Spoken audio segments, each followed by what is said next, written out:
As states begin to certify their votes and courts begin to rule on Team Trump's legal challenges, Rudy Giuliani and Sidney Powell hold their big presser. But did they actually release the Kraken? I'm Ben Shapiro. This is The Ben Shapiro Show.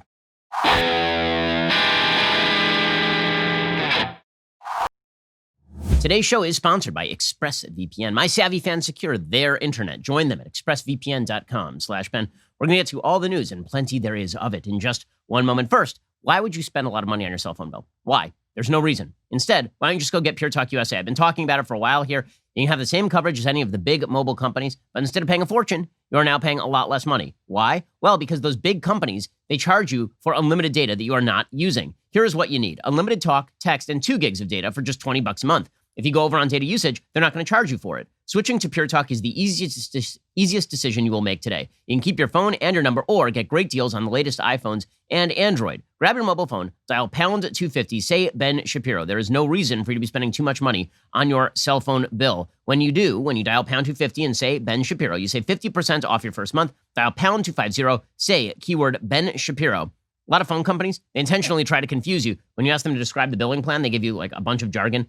That's not the case at Pure Talk USA because they're not overcharging you. Go check them out right now. Pure Talk is simply smarter wireless. Dial pound 250. Say Ben Shapiro to get started. When you do, you save 50% off that very first month. Save a bunch of money with Pure Talk USA. Dial pound 250. Say keyword Ben Shapiro. Okay, so there was a big presser yesterday. This is the big news of the day.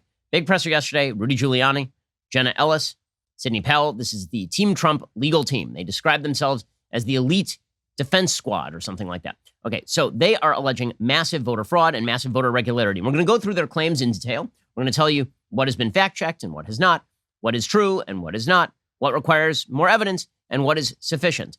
But we have to set the ground rules here first. Okay, what people say in a press conference is of zero, not just a little, zero consequence to the actual outcome of the elections. What happens in court is of outcome to the election. That has an impact on the outcome of the elections. So, if I say there's not enough evidence at a press conference, that doesn't mean that not enough evidence will be provided in court. I don't know what's provided in court. Conversely, if somebody makes an outlandish claim at a press conference, that is not in and of itself evidence sufficient to overturn the results of elections in which millions of people have voted. You're going to have to provide heavy evidence. Okay, so here's my job. Right? My job is the same as my job is every day, and that is to try and suss out the difference between speculation and evidence.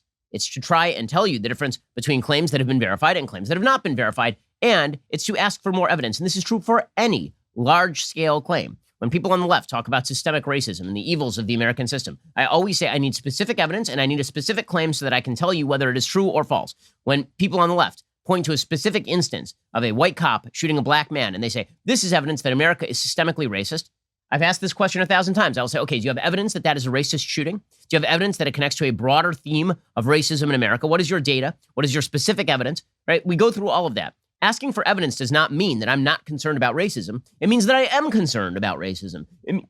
It means that before we label an entire system racist or an entire system corrupt or even an individual corrupt or racist, we need to make sure that we have evidence for the claim. The same thing holds true in the realm of voter fraud and voter irregularity. If I'm asking for evidence of a claim sufficient to overturn an election, that's because there are serious issues at play. And when you're talking about a legal strategy that is largely designed at getting millions of votes thrown out or revote done in certain particular states or electors selected by the state legislatures, you need to provide outsized evidence of those claims. Evidence should be the baseline standard for rational people. It should be.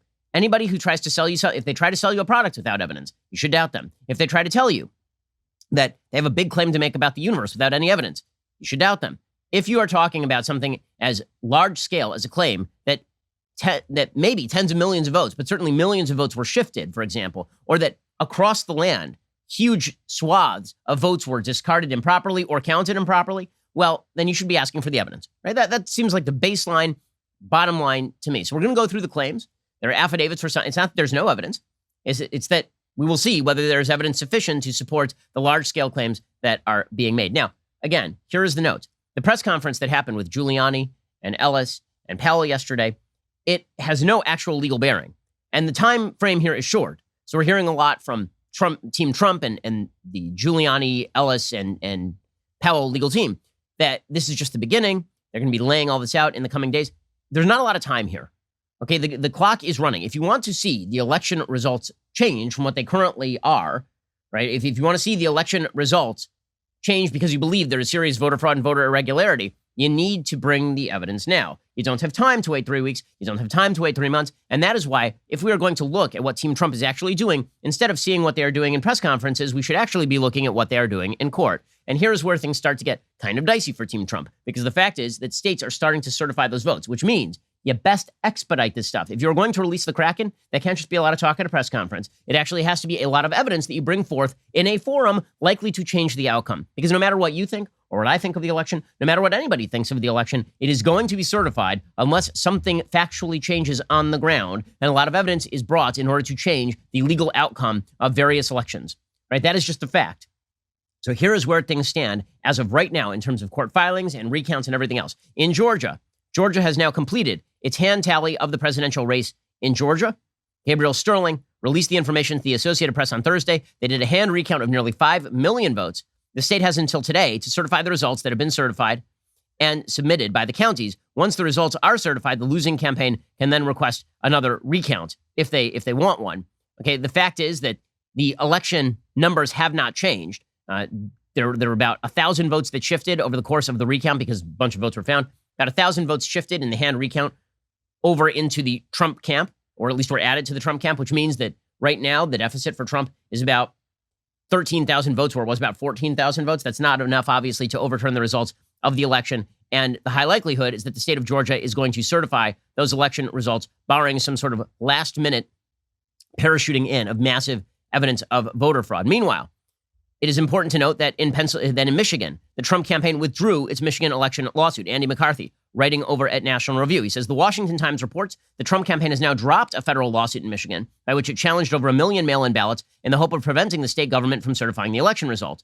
He says it is clearly a face-saving measure. The suit had no chance of success. The rationale the campaign has given for dropping the case is inaccurate. We talked about this a little bit yesterday, that we've had a little bit of a mix-up, confusion, maybe some pressure brought to bear. In the Wayne County Board of Canvassers, there were 2 Republicans and 2 Democrats. The Republicans initially voted not to certify the election results from Wayne County. Then they shifted over and voted with the Democrats to certify the results. Then they filed affidavits suggesting that they were pressured into certifying the results. All of this was because the poll books didn't line up. Poll books are where you sign in to vote, and then the number of votes didn't match the poll books. Now, the grand total number of discrepancies there was not in the thousands. It was not in the hundreds of thousands. Apparently, including all of the discrepancies in the poll books, you were talking about hundreds of votes, okay? And they were talking about the possibility of filing a lawsuit on that basis to overturn 1.4 million votes in Wayne County. That obviously is not going to be the proper remedy. You can't disenfranchise 1.4 million people because the poll books didn't line up for 350 votes. The discrepancy there is just too large. And you're talking about a state in which Trump right now trails in the count by about 150,000 votes. According to Andy McCarthy, the campaign claimed the lawsuit was being withdrawn as a direct result of achieving the relief they sought, with Wayne County not certifying the vote. But of course, Wayne County did certify the vote. So that obviously is not even true.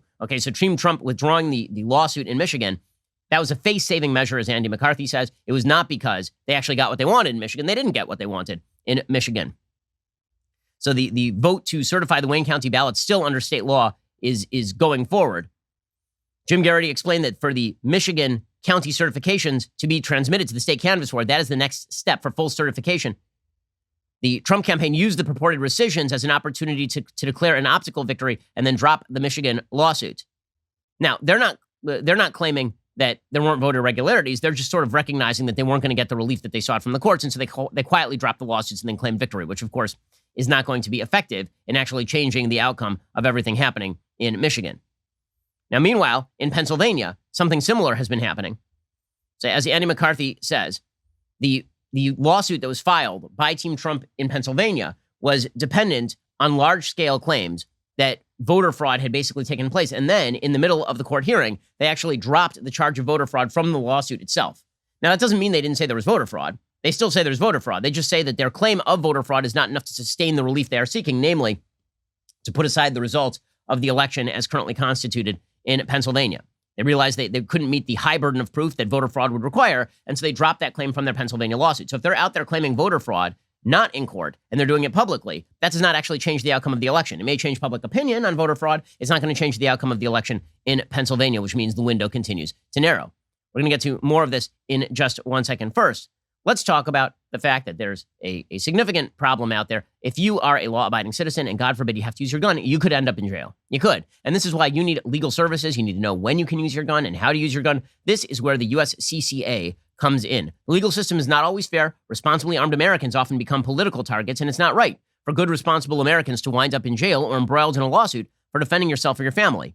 In this day and age, you need a gun to protect yourself, and you need to know how to use it. You need to have the legal defense resources available. This is where the USCCA comes in, the U.S. Concealed Carry Association. Right now, you can get a copy of the Complete Concealed Carry and Family Defense Guide from the USCCA, 100% free. In that guide, you will learn how to detect attackers before they see you, how to survive a mass shooting, the safest and most dangerous places to sit in a restaurant, how to responsibly own and store a gun, even if you have little kids, and especially if you have little kids, a whole lot more. It's a 164-page guide loaded with valuable information. Just text my name, Ben, to 87222. You get instant access and a chance to win $1,000 so you can buy a gun to protect your family. Again, text Ben to 87222 to get started. Text my name, Ben, to 87222. You get instant access to that Complete Concealed Carry and Family Defense Guide and a chance to win $1,000 so you can buy a gun to protect your family. It's a pretty fantastic deal. Okay, so again, all of this is giving the legal background for where we currently stand, because whatever is said in a press conference is of no impact in a court.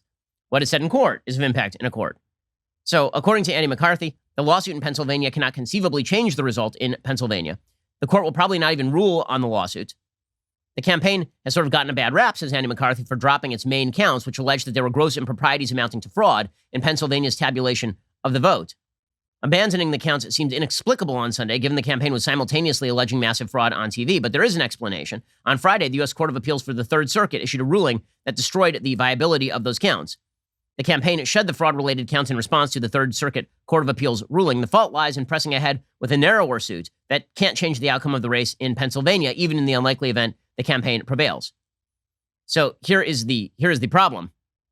The claims that are still alive in Pennsylvania are talking about, again, hundreds or maybe low thousands of votes. They're not talking about the number of votes significant enough to actually call for an overturning of the election. And basically, Team Trump acknowledges that at this point. The Third Circuit brings us news of how negligible is the number of votes involved when you're talking about, for example, the claim by Team Trump that a bunch of people had been postmarking their ballots after the actual election date. Apparently, this is a very low number of ballots. Out of 7 million total ballots cast in the Commonwealth of Pennsylvania, the Secretary of State reported to the court only 9,383 votes were received statewide in the 3 days after November 3rd, even if all of those were Biden votes, which they weren't. And if the court voided all of them, which it won't, because some of them were, in fact, postmarked before November 3rd, Trump would still be 73,000 votes short in Pennsylvania. Only 655 total lack a legible postmark, which, of course, is not going to shift the outcome of the election. Also, there's a problem between sort of state and federal law. The Third Circuit explains there is no judicially cognizable federal right to force state or federal governments to comply with the law. Okay, normally you have to claim that there's a federal right that has been violated. If, in fact, the state law allows for something to happen, it's hard to make an equal protection claim on the federal basis. They said that there is no equal protection violation because of the state's 3-day extension.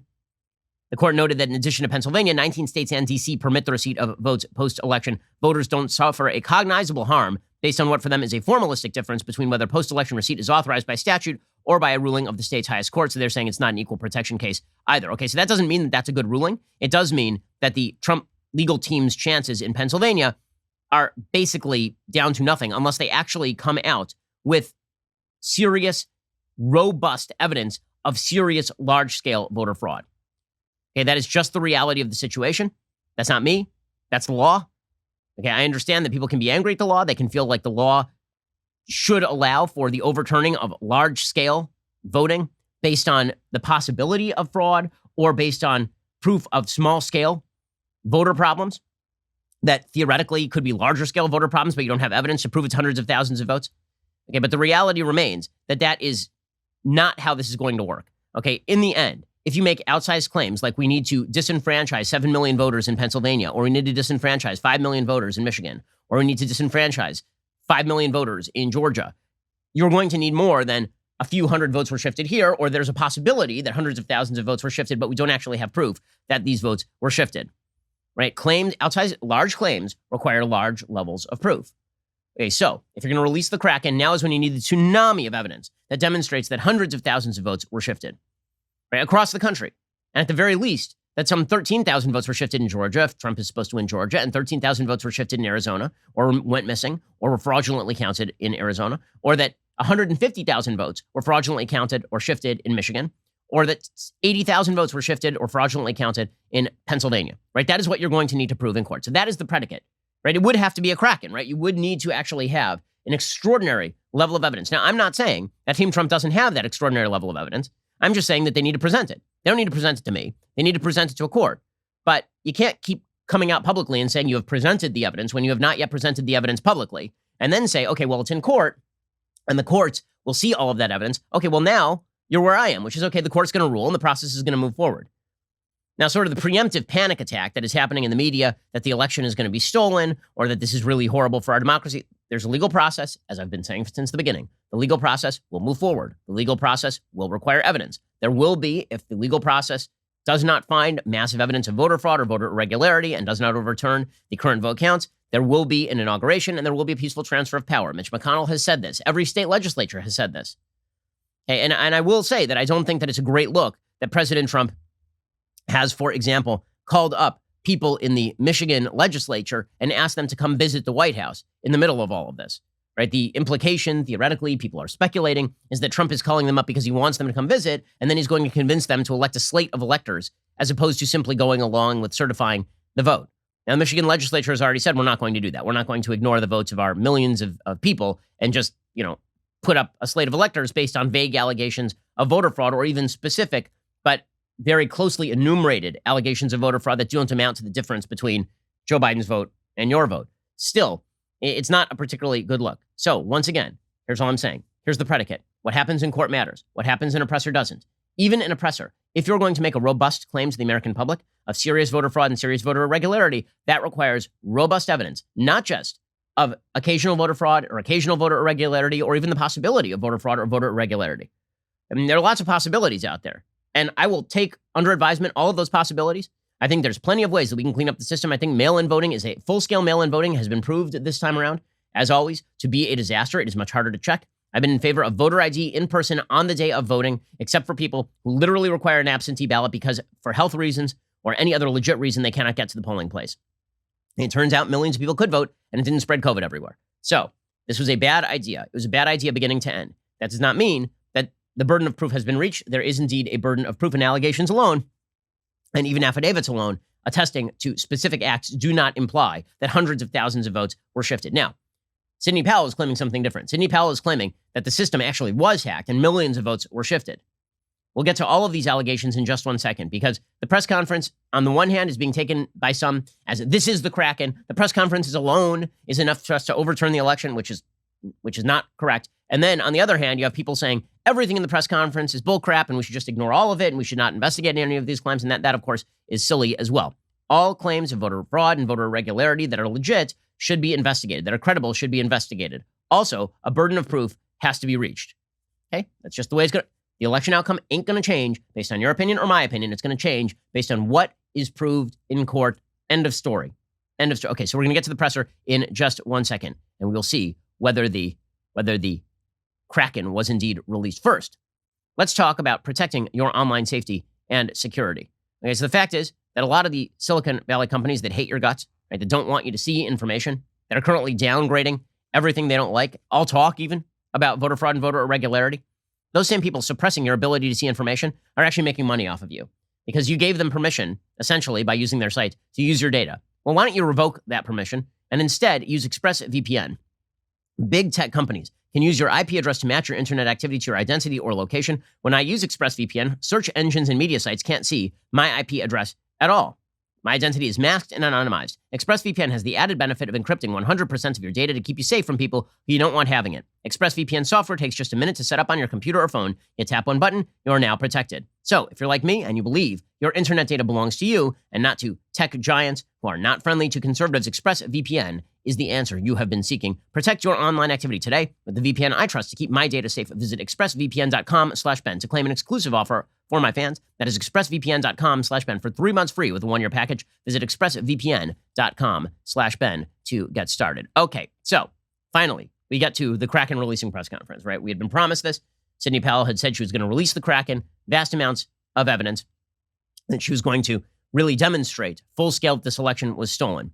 And so the press conference leads off with Rudy Giuliani, and Rudy sort of lays out the preliminary case. He says that, it's very weird that on election night, Trump was leading by all of these votes, and then by the end of the election, he was not leading in a variety of these states. Now, you can call that weird. The reality is that was rather expected because the Democrats were really, really pushing. I mean, you remember this. They were pushing super hard mail-in voting, right? Mail-in voting was their thing.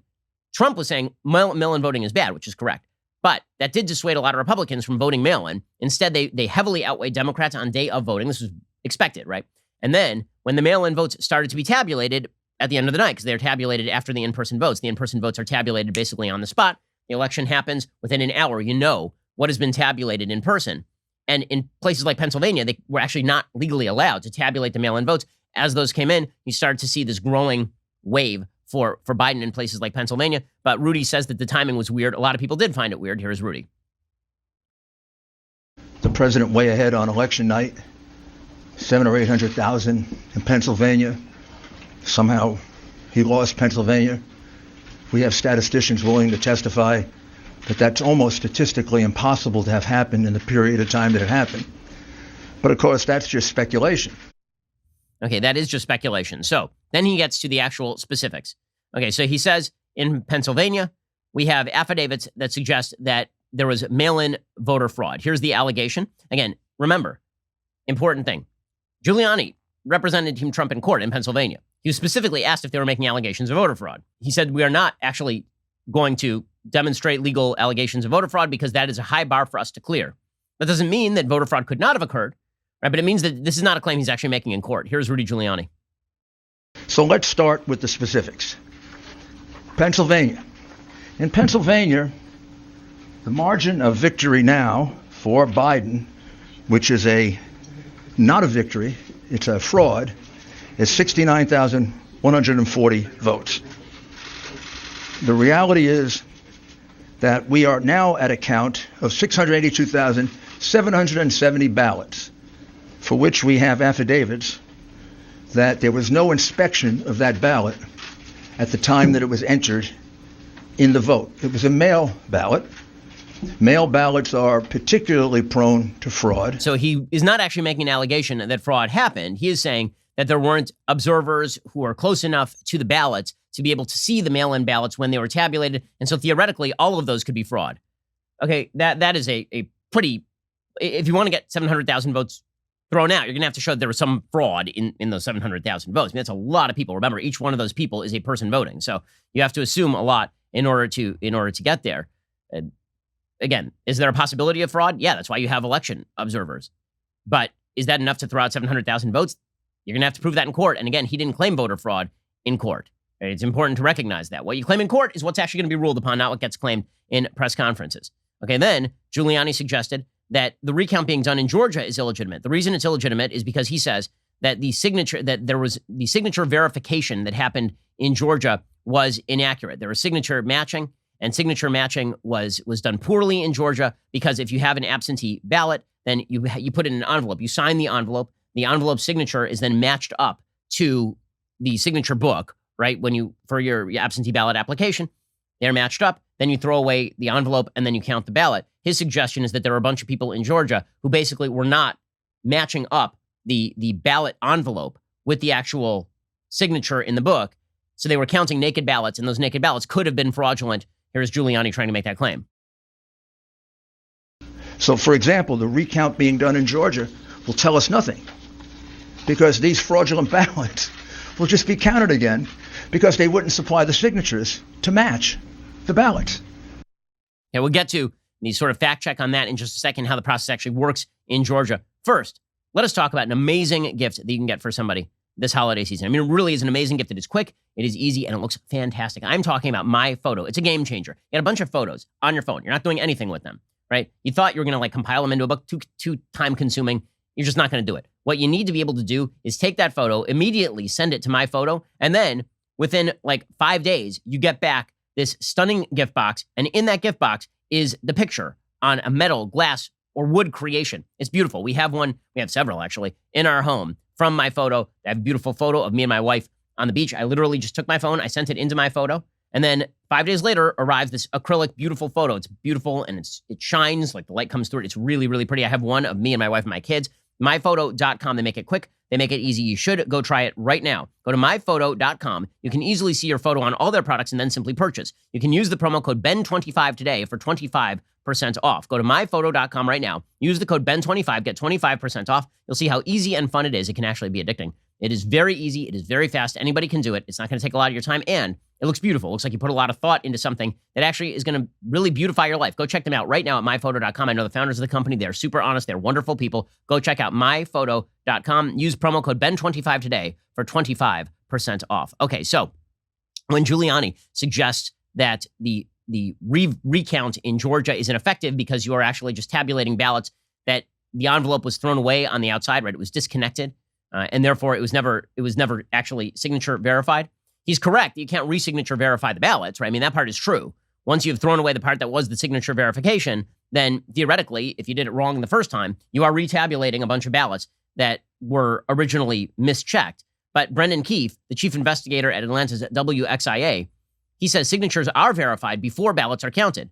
They can't be checked again in a recount under the Georgia Constitution because that would betray the secrecy of a voter's identity. You would then know how the voter voted, and you'd be checking their ID at the same time. He says these votes actually were verified in 159 Georgia counties overseen by the Republican Georgia Secretary of State. Any disputes or questionable signatures went to a 3-person adjudication team, 1 Republican, 1 Democrat, 1 staffer. Okay, so apparently they were checked. Giuliani is claiming that they weren't properly checked. He's going to have to provide the evidence of that allegation, obviously, in a Georgia court. Okay, the next allegation is he moved on to Pennsylvania, and he says that in Pennsylvania, this is a claim that is still part of that Pennsylvania lawsuit.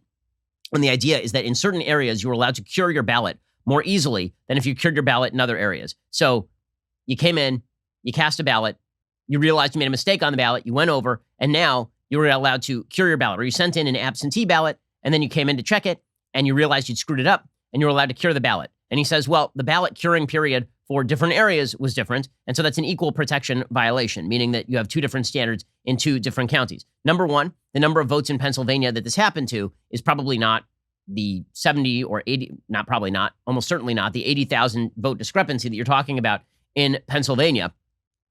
And beyond that, the allegation presumably is that it's one thing to say curing the ballots a week out is bad because it violates statute. It's another to say that the curing the ballot standard at the actual polling place was a little looser in one place and a little less loose in another place, and this disenfranchised people. You need evidence that people who are Republican were disenfranchised and that people who were improperly voting were enfranchised. That evidence has not yet been provided. Presumably that will be provided in court, right? I mean, that's going to have to be part of the court case. Here's Giuliani. For example, if you made a mistake in that ballot and you lived in Philadelphia or in Pittsburgh, you were allowed to fix the mistake. But if you lived in what would be considered more Republican or Trump parts of the state, you were given no such right. Okay, so again, that is a claim that is being made in Pennsylvania court, and that will be adjudicated. He continues, and he talks about provisional ballots. And here again, he's now alleging voter fraud, but he does not actually allege voter fraud in court. I keep pointing out this discrepancy between what he alleges in court and what he alleges in oppressor, because what you allege in oppressor is of no legal consequence. What you allege in court is what is of legal consequence if you actually care about the outcome of the election. If you care about the sort of PR of this, if you care about the image that Trump didn't lose, then the oppressor matters. But if you actually are one of the people who's invested in the outcome of the election and in voter regularity and non-voter fraud, then what happens in court is significantly more impactful. What happens in court matters significantly more. So here's Giuliani suggesting that people went in and fraudulently cast provisional ballots. Now, that is not an allegation that he's made in court in Pennsylvania. Again, that is important it's important to note this stuff. I don't mean to be a wet blanket, and I don't think it's being a wet blanket to say that I would love nothing better than to see Donald Trump inaugurated again on January 20th. In order for that to happen, this stuff has to happen in court. It can't just be Giuliani throwing things out in a press conference that he then does not allege in court. Here's Giuliani. Why did it happen 15,000 times that people in Pittsburgh walked in to vote and they had already voted according to the Democrat election machine? Did they forget? That many people with bad memories in Pittsburgh? Or is the following correct? That as witnesses will testify, they were instructed by the Democrat bosses when they had a ballot in which there was no one registered, just assign it to somebody. Just assign it to Rudy Giuliani. Okay, so now the idea is that you have random people basically told by the Democratic bosses walking into Pennsylvania polling places and just taking out fraudulently ballots that have not been assigned to anybody yet, right? There was an absentee ballot sent out, nobody turned it back in, so you walked in and you basically said you were that person and then you voted. That's an allegation of voter fraud. Again, he's not making that allegation in court. He says he has affidavits to prove it. Okay, seriously, good. Let's investigate all of those affidavits. Let's see all those affidavits. That'd be good. And I'm not saying I need to see them, but the court certainly is going to need to see them. Okay, then Giuliani makes the case that the observers, Republican observers, were not allowed in the room in order to see what was going on. Now, what the courts have found is that Republican observers in places like Pennsylvania were allowed in the room, but that they were being put too far away in certain cases, since there was this temporary injunction that was put in place to get the observers a little bit closer. Here is Giuliani talking about this and then invoking my cousin Vinny. This, of course, the media only wanted to focus on a couple things from this press conference because they didn't actually want to cover a lot of the substance of the press conference. They focused in on two particular things. One, Giuliani doing an entire scene from My Cousin Vinny, which he actually did. And two, the fact that Giuliani, who dyes his hair, had his hair dye, he was sweating a lot, that his hair dye started running down his face in the middle of the press conference, which, of course, is an optical boo-boo, but has no impact on on what the man is actually saying. Here was Giuliani. They weren't just not allowed to do it. They were pushed. A few cases they were assaulted. In all cases, they were put in a corral so far away. Probably the closest they got is from here to the back of that room. We could do like did you all watch My Cousin Vinny? You know the movie? Okay, and then he did a whole scene from My Cousin Vinny about the 2 fingers versus the 3 fingers, and they couldn't see exactly what was going on. Again, that is a voter irregularity, and that is bad, and there should be lawsuits on that basis. Are you going to get the entire state of Pennsylvania their vote tossed? Probably not, right? I mean, the remedy just there is not there legally. Okay, we'll get to Michigan in 1 second, because there he makes the most shocking allegation, which is literally that giant busloads of ballots shipped in for Joe Biden were sort of dumped into the vast balloting. Okay, we'll get to that in just 1 second. Plus, we'll get to Sidney Powell, who made some very significant allegations about Dominion voting systems and suggests that literally millions of votes were shifted from one side to the other. We'll go through that. Evidence there would be necessary. Okay, well, we're going to get to that in just 1 second. First, let us talk about the fact that, if you're a business owner, very often you've been operating through email. You've been operating through phone calls. The reality is that if a business sends you an email, you probably trash it. If a business calls you out of the blue, you probably let it go to voicemail. People do tend to answer text messages, right? Text messages tend to be an excellent way of ensuring that people text you back, because it takes literally 1 second to open the text and then to respond to the text. Texts get opened 97% of the time, so customers will get your message. You can text back and forth. It gives you the freedom from being tethered to your phone. This is where Podium comes in. Podium is a service that allows you to integrate texting into your business model. Podium works even better now that business is being done remotely. Car dealers are selling cars only through text. Furniture stores are sending order updates to keep their customers informed. And now I'm teaming up with Podium for a special offer. For a limited time, sign up with Podium for 20% off your plan. Again, they help convert a lot of your business to text. They are so confident that if Podium does not make your business better within 90 days, they'll send you a $150 Amazon gift card for the holidays. Go to podium.com/Shapiro to get started. This is a great way to make your business more efficient. That's 20% off if you go to podium.com/Shapiro. Go to podium.com/Shapiro today. Go check them out and make your business more efficient. Podium.com/Shapiro to get started. That's 20% off. Podium.com/Shapiro to get started today. Okay, we're going to get to more of this press conference. We haven't even gotten to Sidney Powell and her Kraken release in just 1 second. We'll get to that. First, it is that glorious time of the week when I give a shout out to a Daily Wire member. Today, it is Kim on Twitter, who understands the value of unwavering consistency. In this picture, the world's greatest beverage vessel rests outside in front of an American flag under a beautiful blue sky. The caption reads, "During these ambiguous days, the left is still angry. They're upset even though their man won. They want to throw temper tantrums and yell at anyone who disagrees with them. While things may seem uncertain, one truth remains. This leftist tears tumbler will stand the test of time." Truer words were never spoken. Thank you for the picture, and thank you for being a Daily Wire member. Also, quick note, you should become a Daily Wire member. Why? Because we have to replace the legacy media. The legacy media are awful. The legacy media were worth 10 points in this election to Joe Biden and Kamala Harris. They continue to trot out narrative lies about the wonders of Joe Biden And they continue to trot out lies about President Trump and his COVID handling. They refuse to give credit where credit is due on Operation Warp Speed, but they continue to claim that Joe Biden shouting about masks is going to fix everything. They're just a joke. They're a joke. Okay, and you need to replace them.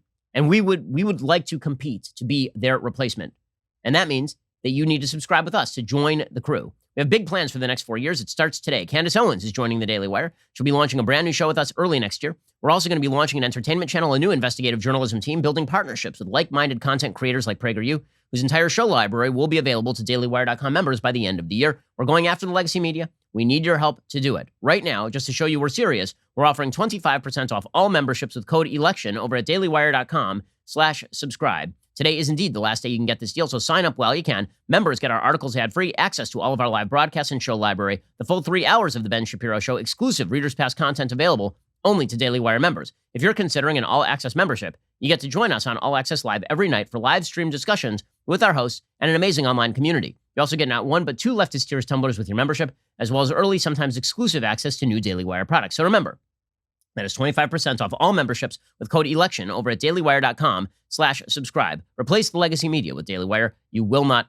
regret it. Also, you're going to want to check out this week's Sunday special with Abigail Schreier. Abigail is, of course, the author of a book about rapid onset gender dysphoria and the move by the left to censor anybody who talks about pressure from the medical community and from the political community to allow children to transition before they even know what the hell they are doing. Abigail has really weathered some slings and arrows to talk truth about transgenderism and gender dysphoria. You can watch the show tomorrow, a day early, by becoming a member over at dailywire.com. You're listening to the largest, fastest growing conservative podcast and radio show in the nation.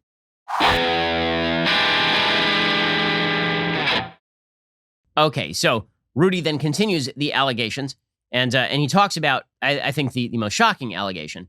He alleges that there are 4 people who gave affidavits, 4, who say that at 4:30 in the morning, a truck pulled up to a Detroit center where they were counting and just started unloading boxes of ballots marked for Joe Biden. Now, that one seems like that should be fairly easy for the media to check in on, right? I mean, they can read those affidavits, presumably, if those have been filed with a court. If you're talking now, that's like a real allegation of voter fraud, right? And there's only one problem. You actually have to file that in a Michigan court. I am not clear on whether the Trump team has actually filed that in a Michigan court, because that's a serious, real allegation. You're talking now about like JFK, dead people voting in Chicago style stuff from 1960. Here's Giuliani alleging that. 4 affiants here, those are people who give affidavits, report an incident that under any other circumstances would have been on the front page of all your newspapers if it didn't involve the hatred that you have, irrational, pathological hatred that you have for the president. What they swear to is that at 4:30 in the morning, a truck pulled up to the Detroit center where they were counting ballots. And here's what they jointly swear to. That every ballot that they could see, everything they could hear, these were ballots for Biden. I didn't see that. I don't know that, but for the fact that 3 American citizens are willing to swear to it. Okay, well, we need the names of the citizens so we can talk to them. We need to know who exactly was counting ballots at these places, right? I mean, this is stuff that the media should be able to check into, and it's certainly stuff that should be able to be investigated. I mean, these are actual criminal charges. He's now alleging wide-scale voter fraud. So, good, that's a real allegation, presumably with real names on that, so that is something that can be checked, right? That at least is a real allegation and affidavits are in fact evidence, right? Affidavits are somebody testifying that they saw a thing. It is not just an allegation. At that point, you are swearing under penalty of perjury that you saw a thing. It doesn't mean that all affidavits are true. It does mean that those are allegations that ought to be investigated. So good. Okay, there's only one problem, which is I am not sure that all of those affidavits have actually been filed in an ongoing case in Michigan, because the other day, the Trump team, as I mentioned, pulled out of their case in Michigan, Trump versus Benson. And Giuliani said they dismissed it because the case was attempting to get the Wayne County Board of Supervisors to decertify it, and they did. But they didn't, right? I mean, that's the problem, is that they actually voted to certify. Then they came back out and they said, well, we challenge our own certification, but there's no provision in Michigan law to do that. So herein lies the problem. Again, there's a difference between what Giuliani is alleging on the public stage and what is actually being filed in court. If you want the election changed, it has to be filed in court. It doesn't matter what he says in front of a microphone. It doesn't matter what Giuliani says in front of cameras. It doesn't matter what he says in interviews. It matters what gets filed in court. It matters what gets filed in court. That is all. That is all. Okay, so file it in court. Again, he's making serious allegations, and apparently he's got affidavits to back it. This would be a great time for a lawsuit in Michigan suggesting that all of this needs to be postponed. The certification needs to be postponed until the investigation is completed. Giuliani concluded by saying that somebody had a plan to shift the election, and he sort of concluded with his big wrap up. This would be Giuliani clip 12. Isn't the logical conclusion that I think any jury would accept after they heard this evidence that somebody had this plan? Maybe that was always the plan. That's the reason why Hillary Clinton said, don't concede, even if you're losing. That's the reason we had a Freudian slip by the candidate. And he said he had the best voter fraud team in the country. That's the reason why he probably didn't have to go out and campaign. He had to have known what they were going to do. Okay, so then Sidney Powell comes up. And Sidney Powell, of course, was the lawyer in the Michael Flynn case. She's been well respected. She gets up and she starts talking about the Kraken, right? This is the release the Kraken moment. She's the one who originally started using that phrase, that she was going to reveal evidence that literally millions of votes were shifted in the election. This is the biggest allegation. Now, Giuliani is talking about specific voter fraud and voter irregularity allegations. Some of them have been alleged in court. Others have not been alleged in court. Some he says he has affidavits for. Others he has said he does not have affidavits for. All of that is going to get hashed out in courts. Powell is the one who is making the biggest claim here. So she claims that the voting system of the United States was hacked. That is a massive claim. Not that there's a possibility of hack, but that there was a hack. That in fact, the voting systems of the United States were compromised, which means that you can't trust any election result, right? I mean, not just the presidential election result. Any place that used a Dominion voting system, presumably, would now be in question. And in fact, she actually does say that in this press conference. So here is Sidney Powell laying forth her theory of what happened here with Dominion voting systems and Smartmatic technology. What we are really dealing with here and uncovering more by the day is the massive influence of communist money through Venezuela, Cuba, and likely China in the interference with our elections here in the United States.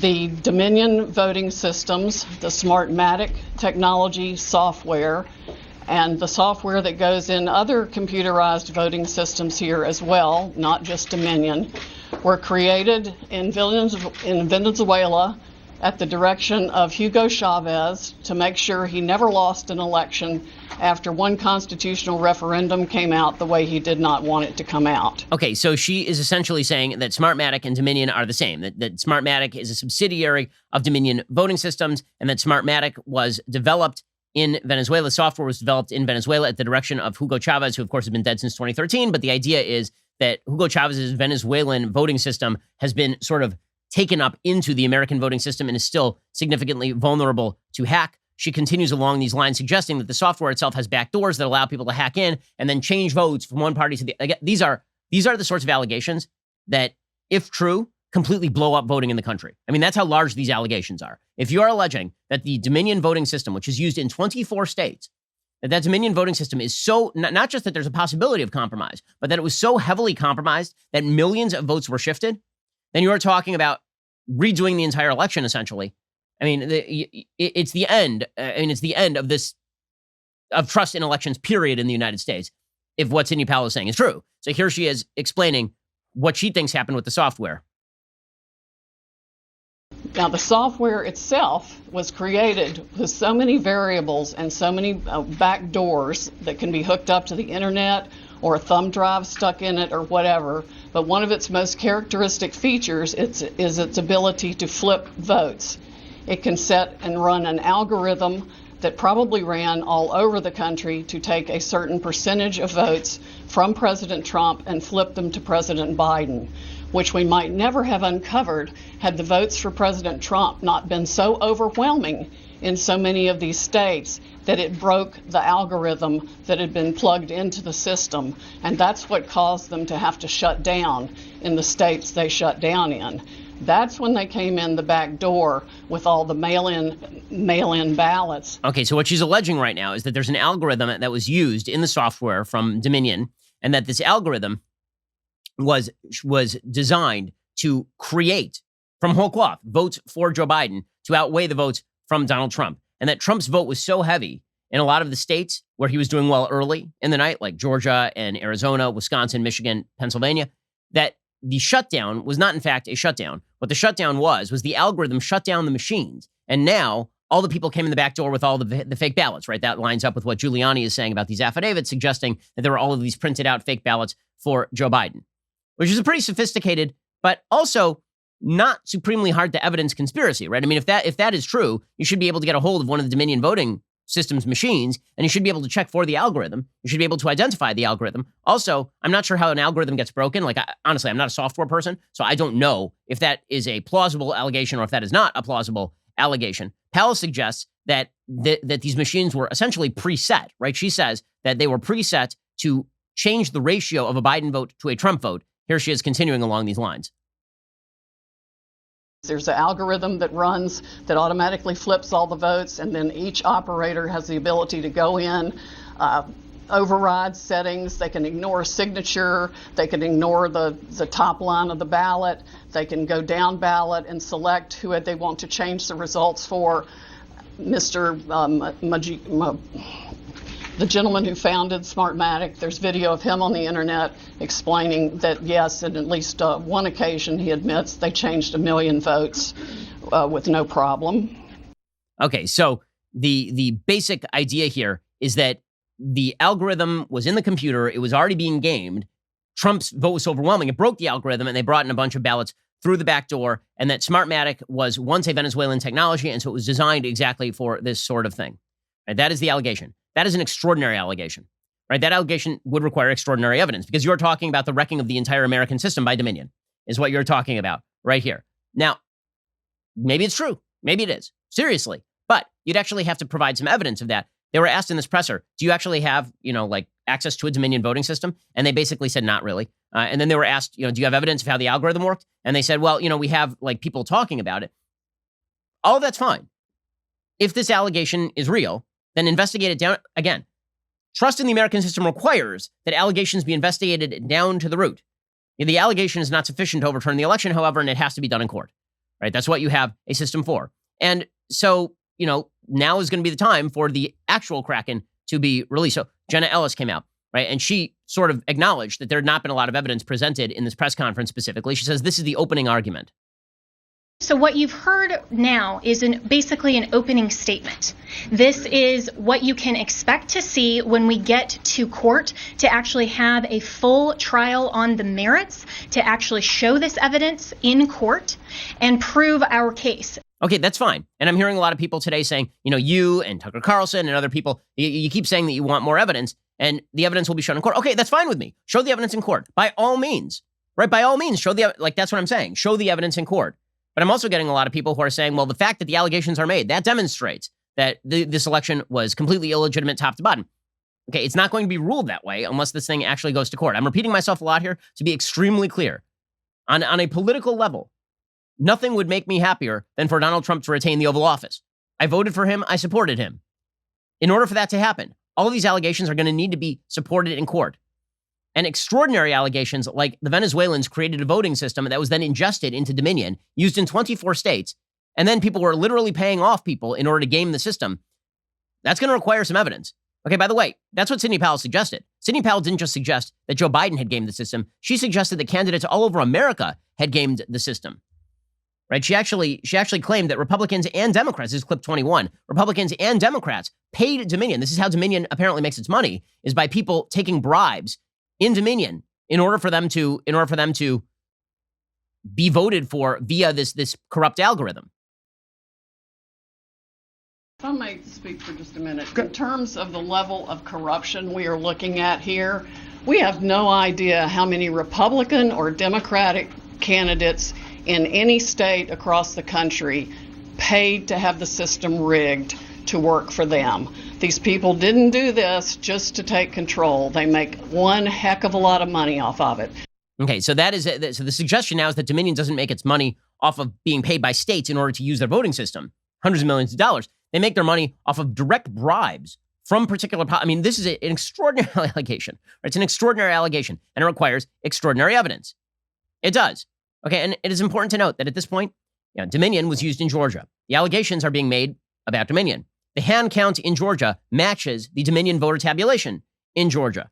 So you're going to have to explain how that happened. Giuliani's theory is that a bunch of absentee ballots were fraudulently kind of put into the system that matched up directly with the Dominion voting system.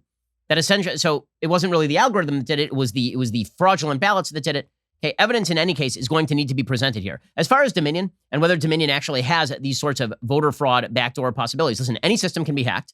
But beyond that, the question is whether Dominion actually is just an offshoot of Venezuelan technology. Dominion is actually owned since 2018 by Staple Street Capital, a New York private equity firm, according to the UK Independent. Both Dominion and Smartmatic have released statements saying no ownership relationship exists between the two competing firms. In fact, they are in competition. Smartmatic makes voting machines, so does Dominion. They both make their own voting software. Smartmatic is an international company incorporated in Florida by Venezuelan founders. Dominion does not have any direct ties to Venezuela. They don't have any systematic partnership with Smartmatic. Smartmatic technology was used in Venezuelan elections. Accusations by government opponents that the company rigged elections there were unsubstantiated. In 2017, the company itself, Smartmatic, accused Venezuelan's government of electoral fraud. Here's how this all worked. Smartmatic purchased the voting machine company Sequoia Voting Systems in 2005, then sold it 2 years later after objections were raised over its partnership with a company in which Venezuela's government had invested. And then 3 years after Smartmatic sold Sequoia, Dominion acquired Sequoia. So the accusation is that Sequoia had a bunch of Venezuelan technology in Sequoia, and then Dominion acquired Sequoia, and so all of the Smartmatic technology, supposedly corrupted by the Venezuelans, was taken up into Sequoia, and then Dominion acquired Sequoia. Election security experts say it's difficult to know for certain whether some Sequoia code may be used in Dominion's software because of the industry's limited transparency. Both Dominion and Smartmatic say they do not use the same software. Dominion put out a statement on its website, whether it's true or not, who the hell knows. Dominion has no company ownership relationships with any member of the Pelosi family, the Feinstein family, the Clinton Global Initiative, Smartmatic, Citadel, or any ties to Venezuela.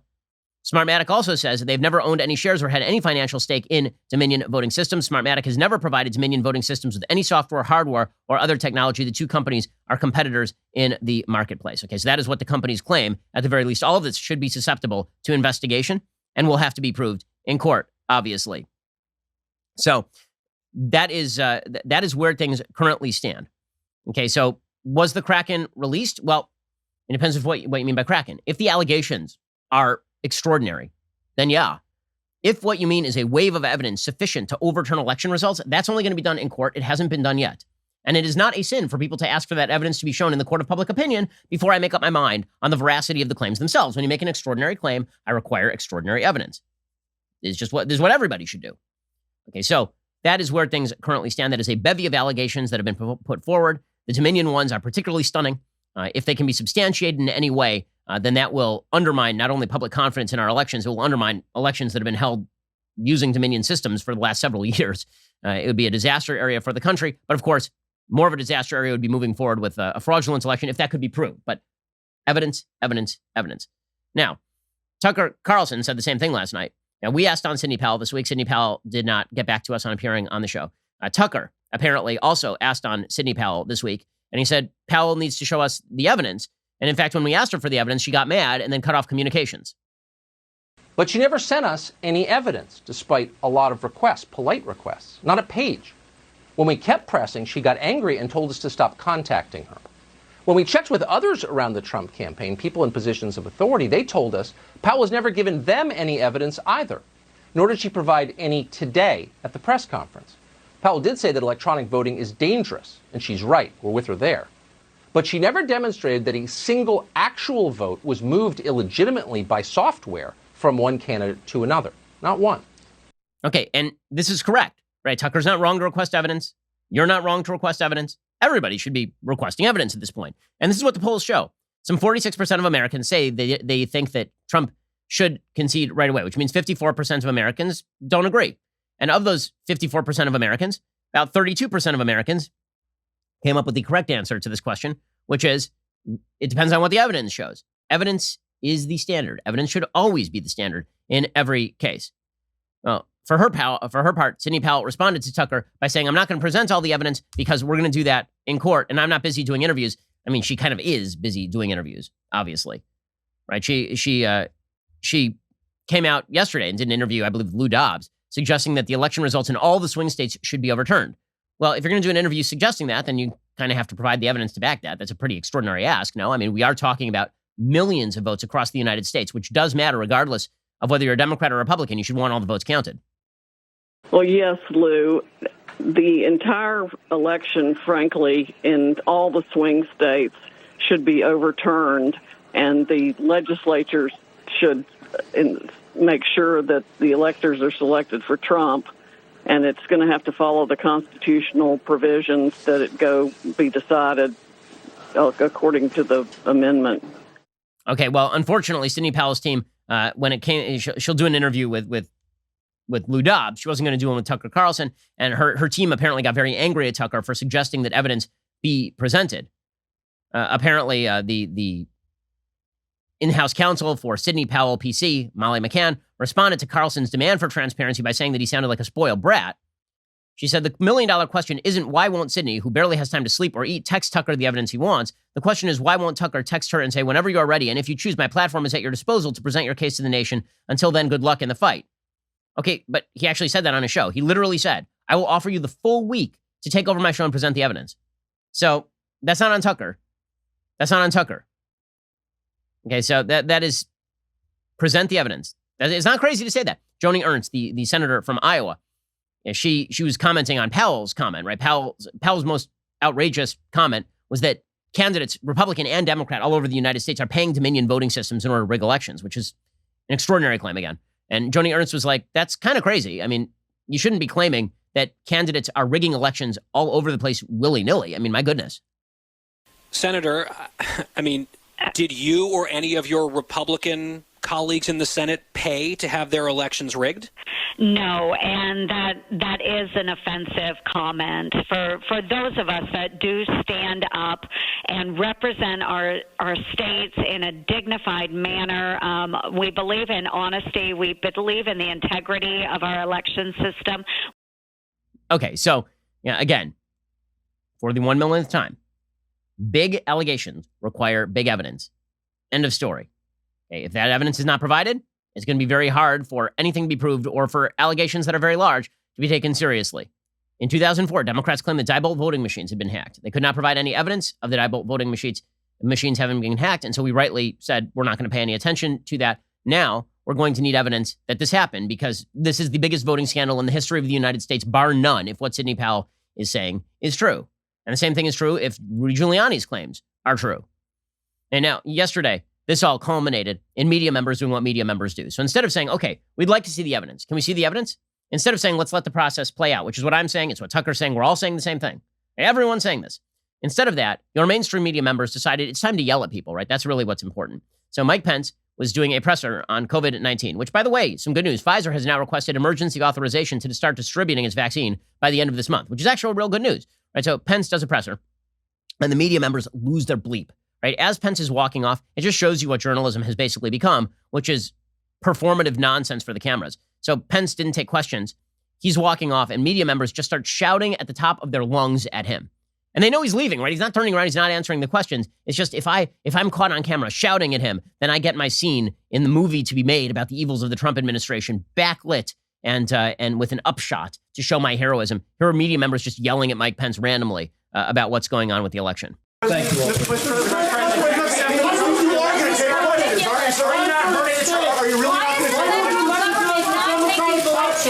All of you need to answer this. Why is the federal government... What is going on? You're not working with the transition. You're all part of not recognizing democracy. You're all undermining the democratic election. Every one of you. Why is the federal and you government... won't work with the transition.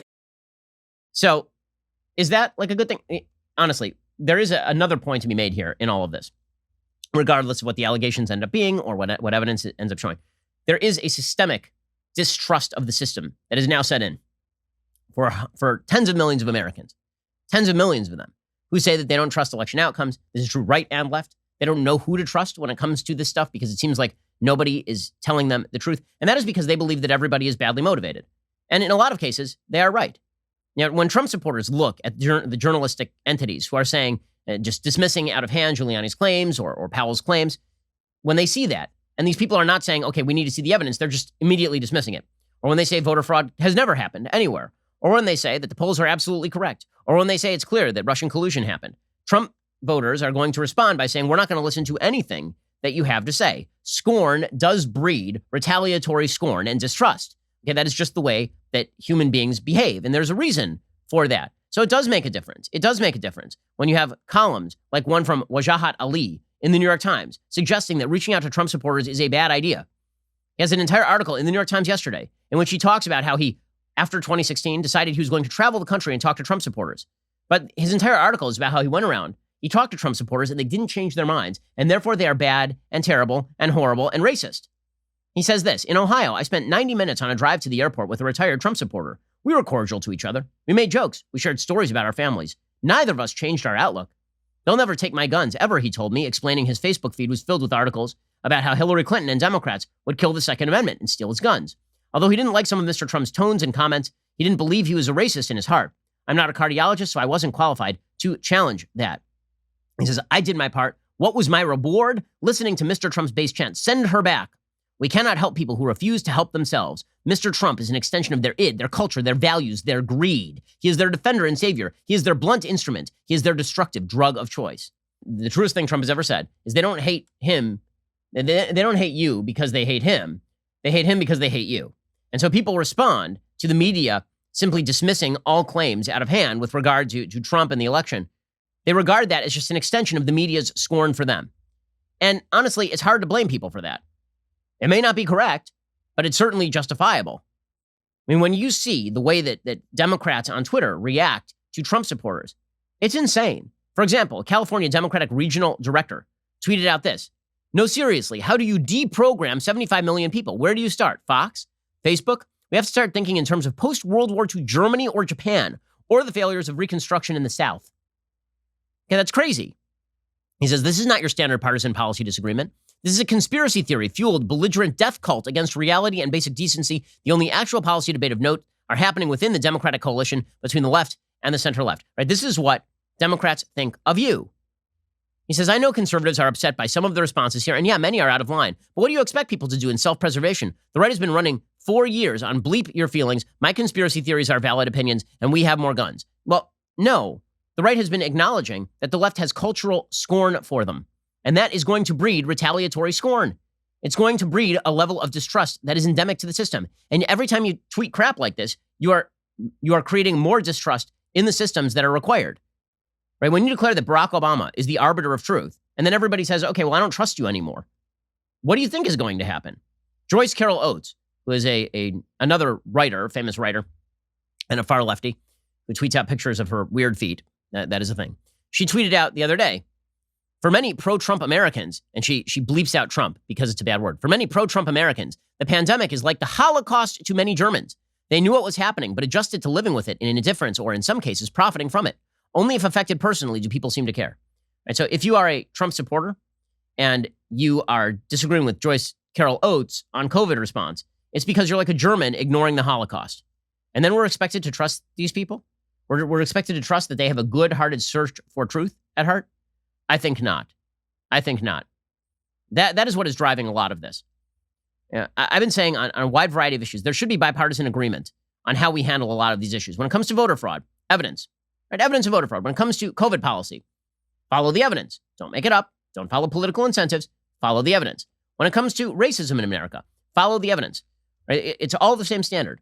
But when people pretend that they are arbiters of truth, and they only examine evidence in cases they want to examine evidence, and then they sneer at people who disagree with them, the predictable result is that people are going to react by disregarding everything they have to say and saying, okay, you didn't require evidence for Stacey Abrams. You didn't require evidence for 4 years of Russian collusion bullcrappery. You didn't require 5 minutes of explanation of evidence for that sort of stuff. And we were put through 4 years of that. And now you expect me to respect your demands for evidence? I think not. Either there's going to be one standard or there's going to be no standard. There is not going to be a double standard for most Americans. Either evidence is required for claims or evidence is not required for claims. So pick a side. Are you on the evidence side or are you on the not evidence side? Right? That is the real question. And that's true for everything. It's true for everything from COVID policy to election fraud to race policy. Whatever it is, require evidence for claims. That is the side of truth, is the side that cares about evidence. Okay.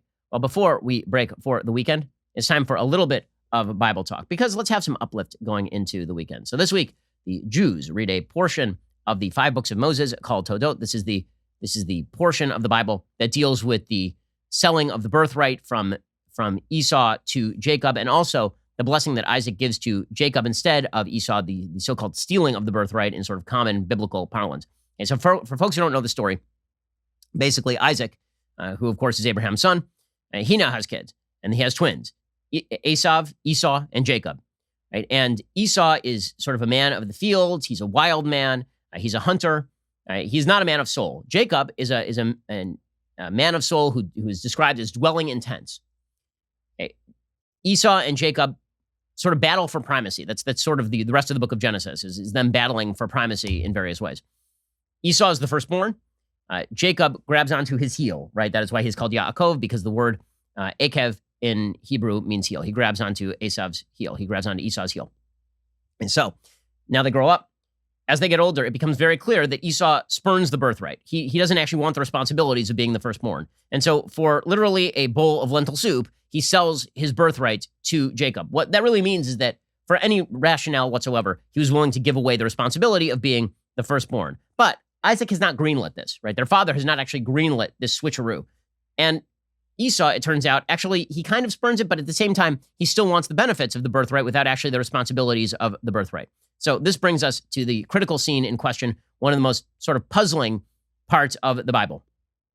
So this is Genesis chapter 27. It came to pass when Isaac was old, and his eyes were too dim to see, that he called Esau his elder son, and he said to him, my son. And he said to him, here I am. And he said, behold, now I have grown old, I do not know the day of my death. So now sharpen your implements, your sword and your bow, and go forth to the field and hunt game for me, and make for me tasty foods as I like, and bring them to me, and I will eat in order that my soul will bless you before I die. But Rebekah, who is Isaac's wife, overheard when Isaac spoke to Esau his son, and Esau went to the field to hunt game and to bring it.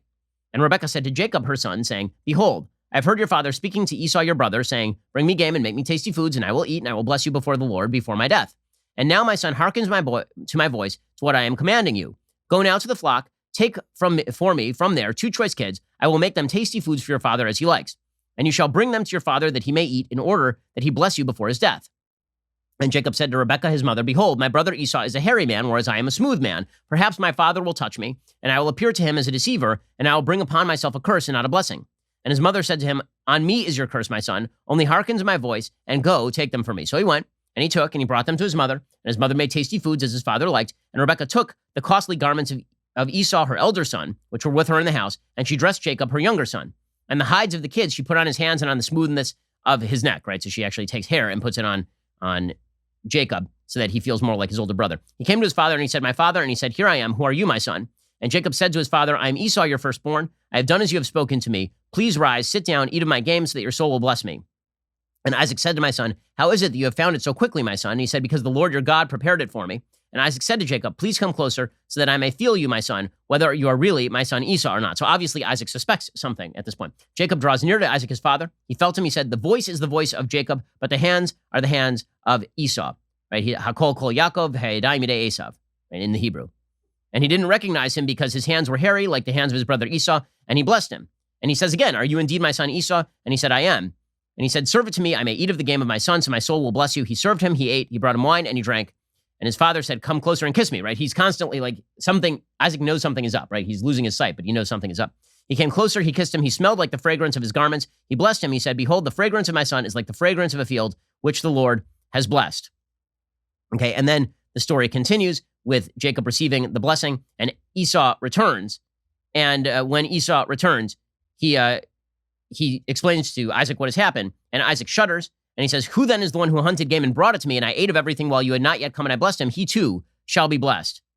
When Esau heard his father's words, he cried out a great and bitter cry. He said to his father, bless me too, O my father. He said, your brother came with cunning and took your blessing. And so he doesn't reverse the blessing. So it's a really puzzling story, right? Because why wouldn't he reverse the blessing? Like if I give you a gift, but I do so under the false premise that you are another person, I can take that gift back. As it turns out, right, the Bible makes it sound like Isaac is on his deathbed.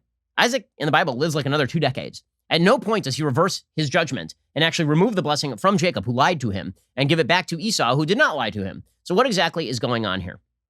So the answer, I think, lies in the characters of Esau and Jacob, and it lies in what we should strive for as human beings. So Esau is described in the Bible, again, as a ruddy man, which means man of violence. He's described as a person who is very capable in the fields, right? He can use a sword and he can use a bow. But he is not a person who is described as anything but sort of selfish. He respects his parents somewhat, but that's pretty much his big quality. Right? So he's a man who is capable of survival, but he is not a moral man. Jacob, by contrast, is a moral man, but he's sort of perceived as soft. Right? He's not a survivor. He's not somebody who can survive. And so Isaac has a choice to make because he is now going to hand on his birthright, which means the future of the Hebrews, the future of the Jewish people, and in his view of his family and his civilization. Who's he going to hand that birthright to preserve the civilization? The survivor without morality or the moral man without a survival instinct? Right? That's the real question. So what happens? He tells Esau, I want you, you're the survivor. I think you can learn morality. Go out to the field, do something for me. Instead of just killing an animal and then eating it yourself or killing an animal for fun, go do something that demonstrates honor for a parent, and then I will bless you because you will have merited the blessing because you're both a person capable of survival and you're a person who is capable of higher moral thinking. And Rebecca, his wife, hears this and she says, well, I don't think that's right. I mean, I know Esau, I know Jacob. I know Esau is not a moral man, and I don't think he's going to develop a moral instinct. But I do think that Jacob is capable of developing a survival instinct.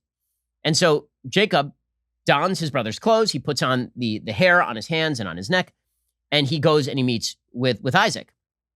And Isaac knows something is wrong, right? That sentence where he says, Hakol kol Yaakov, right? The voice is the voice of Jacob, but the hands are the hands of Esau.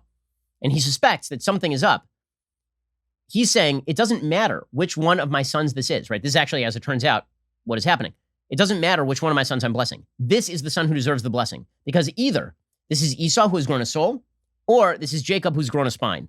This is either Esau who's determined how to become a moral person because he's speaking in respectful ways to me and he's doing what I wanted him to do, or this is Jacob who has actually become a survivor, right? Is capable of doing the things necessary for survival in a cruel and unjust world, right? That is and so he decides that the future of his family line is better placed in the hands of the person who actually did all the things that were needed to be done. And that's why he doesn't reverse the blessing, even though he realizes what has happened at that point, right? His eyes are open and he realizes what has happened. He wanted it to be Esau. Esau is his firstborn. But Esau had already given away the birthright once because he actually didn't want the responsibility. Jacob wanted the responsibility, and Jacob was willing to do what it took in order to gain that responsibility, including an act of deception in order to demonstrate to his father that he was, in fact, capable of survival. And that's what it takes to live in the world. It does. It doesn't mean that you have to act deceptively when you don't have to. It does mean that you need to be able to survive. You need to be able to act aggressively. You need to be able to act in defense of your own family and of your own values, but you have to have the values too. And it is easier to grow an aggressive streak from a moral center than it is to grow a moral streak from an aggressive center. That's the message of the selling of the birthright, as well as the blessing that is given by Isaac to Jacob rather than to Esau. It's why Isaac doesn't revoke his own blessing. Alrighty, we'll be back here next week with much more. We'll give you all the updates. If the Kraken, the evidentiary Kraken, is released, not just the allegations Kraken, the evidentiary Kraken is released, we'll bring you all of it next week. Have a wonderful weekend. Stay safe out there. This is The Ben Shapiro Show. The Ben Shapiro Show is produced by Colton Haas. Executive producer Jeremy Boring. Our supervising producers are Mathis Glover and Robert Sterling. Production manager Pavel Wydowski. Our associate producers are Nick Sheehan and Rebecca Doyle. The show is edited by Adam Sayevitz. Audio is mixed by Mike Coromina. Hair and makeup is by Nika Geneva. The Ben Shapiro Show is a Daily Wire production. Copyright Daily Wire 2020. You know, the Matt Walsh Show, it's not just another show about politics. I think there are enough of those already out there. We talk about culture because culture drives politics and it drives everything else. So my main focuses are life, family, faith. Those are fundamental, and that's what this show is about. I hope you'll give it a listen.